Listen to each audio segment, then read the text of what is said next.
When trying to conquer midday light, one thing I recommend is to put your subject in the shade. The problem is not all shade is created equal. Sometimes it's going to be uneven and dappled, which means that if you're putting her in the shade of a tree and the sun is coming through the leaves on that tree, it might create some unsightly highlights and shadows. And that's what we have in this scene right here. There's some really bright highlights and really dark shadows on her face.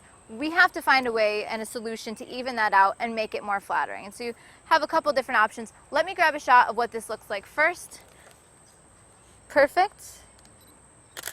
And so when I look in the back of my camera, her nose is going to be overexposed, whereas there's going to be some dark highlights on the rest of her face. So one option I have is to add a diffuser to the scene, meaning I'm going to take a piece of diffusion material, which could be a scrim, or maybe if I have a reflector. Sometimes if you have a 3-in-1 or 5-in-1 reflector, it can actually become a diffuser. And so diffuser is basically like a white bed sheet or some kind of cloth that cuts down on light and it evens it out, basically like putting a softbox material over a scene. It's going to make it much more flattering. So you could add a scrim or you could add a diffuser. Right now I'm going to use a 7-foot shoot-through parabolic umbrella because that's one of the least expensive and one of my favorite solutions. So we're going to take this umbrella and put it between the subject and the sun, and it will cut down on those bright highlights. It's convenient because this can be held by a single person. And so if I shoot that exact same shot, perfect, just like that. The light is now absolutely beautiful and perfectly even in the scene. Now, if you're having her in direct sunlight with the same diffuser, it's not going to be as subtle, it's not going to be as smooth. Since we have her in the shade already, we're basically just cutting down on those bright highlights. So I think this looks absolutely beautiful. Perfect. Put one hand in your hair. Good, that looks great. So that is one solution.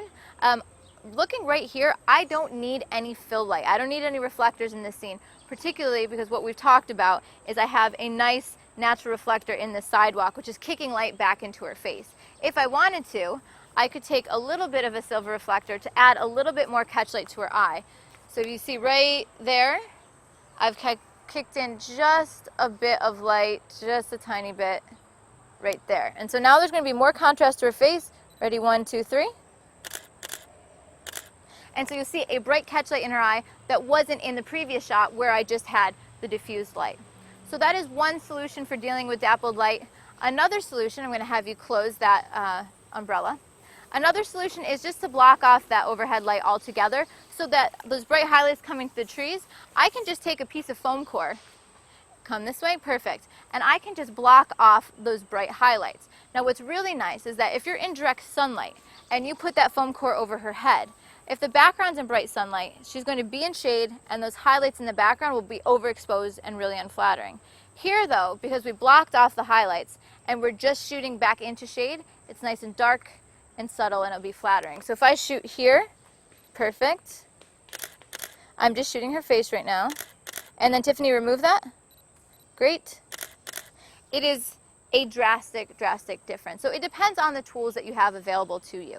My first go-to solution, because I like the quality of light, would be just to soften the highlights, which means adding a diffuser overhead. If I want a little more contrast, I'll take a reflector, pump some light back in. But if I don't have a diffuser with me, or if I don't have more than one person to control the scene, I might just use a piece of foam core or the bottom of a reflector to block off over her face. When shooting in harsh midday light, you'd like to take an opportunity to find shade. Get somebody out of direct sunlight, kind of cut that light out of their face, decrease the contrast. But there's different types of shade. Not all shade is created equal. The two main types of shades you want to be familiar with is open shade and covered shade. I generally prefer covered shade. It's going to create a better quality of light. So let's talk about the differences.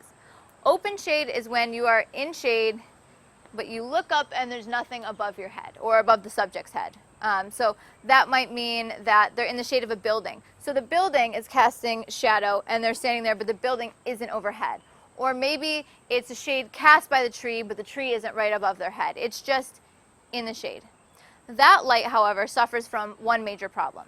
It suffers from the problem of having this kind of open sky or open light, which is what puts highlights in the forehead and in the nose and shadows in the eyes. So it really isn't even light, and overhead light is one of the main ways that you kind of ruin a portrait image. So as you're looking over and over again at like late lighting situation, you look at your subject, you're trying to figure out if it's good light. A lot of times overhead light is what ruins the photo. It's those shadows and the unflattering highlights. So right now, our model, step out just a little bit. She is in what's called open shade. So if she looks straight above her head, it's going to be just sky, but she's in the shade of this cabin. So I'm going to take a shot and show you that if you look, she's going to have a highlight on her nose and forehead, and then shadows in her eyes. Not ideal. So look right here. Perfect. Good. Great. Okay, I'm going to cut down just a little bit. Chin up a little. Okay. So you'll see there's kind of highlights on her hair, highlights on her nose, a little bit of shade in her eye, particularly if you look on the eye on the left. In this image, there's shadow underneath her left eye. So taking a look at that, if I want to even it out, I can actually create my own covered shade. So covered shade is when something is directly over the subject's head. So step out of it into the open shade. Good. I'm going to take a couple more pictures just to show now that you've moved. Okay, perfect. Chin up a little bit one more time. Good. And look right at me one more time. Okay, now Tiffany, do covered shade. So what that's going to do, it's going to completely even out the light. Good. So if I look in my camera now, what Tiffany did is she blocked off the light over her face, but there's also some open sky hitting her hair. So if I look at this, it's actually quite beautiful. You have some skylight illuminating the hair. It's not direct sunlight. It's still kind of open shade. But instead of having that light, the overhead light, casting the shadows in her eyes and highlights on her forehead, we've blocked it off. So it's much more even. So now that we've discussed the differences between open shade and covered shade, you can create your own covered shade by putting a piece of foam core overhead. A tip that I wanted to mention as well is to use a neutral piece of foam core. If it has any color like blue, or if you just use a piece of cardboard, it might actually cast that color tone down onto the head and you'll be able to see it, maybe in a color in the hair or on the face. So if you block off overhead light, you're creating covered shade. But the preferable option is to find your own covered shade. So that is going to be perhaps on a porch, or an overhang of a building, or something that will put some kind of structure right over that person's head. In this instance, we have a cabin, and we have a little bit of a porch overhang. So what I'm going to do is I'm going to shoot an image where there's nothing above her head. So it's open sky, open shade. Then she's going to take 5 or 6 feet back, and she's going to have that cabin over top of her head. And what that does is it blocks out that overhead light, and then everything is just frontal light. So it's really flattering and very, very even. So let's take a look at the differences. All right, so first step out here. Let's get the, right there, perfect. So this is going to give you, all right, and I'm going to have you do one hand in the hair. Good, just like that, and chin up tiny bit. Good, so this is open shade.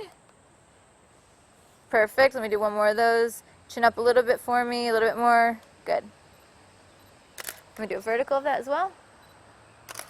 Okay, now I want you to step back into the covered shade. She's stepping back underneath that overhang. Perfect. Now I want you to do the same poses, same hand next to your face, and do the exact same frame. Stay right there. Beautiful. If you take a look at these two images directly side by side, you see a drastic difference. Looking at the first, as I flip back through here, the first image, she has highlights above her lips, on her nose, and on her forehead. She's beautiful, so it still looks pretty. But there's also shadows in her eyes. It's not the most flattering light. Now that I've stepped her back a few feet and she's underneath that overhang, the light is completely frontal, very even, and just big glowing catchlights in the eyes. Now, I think that the light is beautiful on her face, but if you're in a situation where you want a little more contrast, you want to build in light, you can add a reflector. So in this instance, I'm going to have Tiffany actually kick a little bit more light onto her face. What that'll do is basically highlight her. It's not going to make a huge difference, but it is going to give a little more contrast, make her pop from the background a little bit. I'm going to have you hold that up really high, Tiffany. Good. And so she's going to cast the highlight down onto our subject. Good, and move into the ground, the side. Right. Perfect. And so you'll see the difference between these images. Now there's a lot more contrast on her face. And now instead of being just totally even and frontal, there'll be some shadows underneath the chin and the jawline, but that is flattering. It's actually going to carve out her facial features.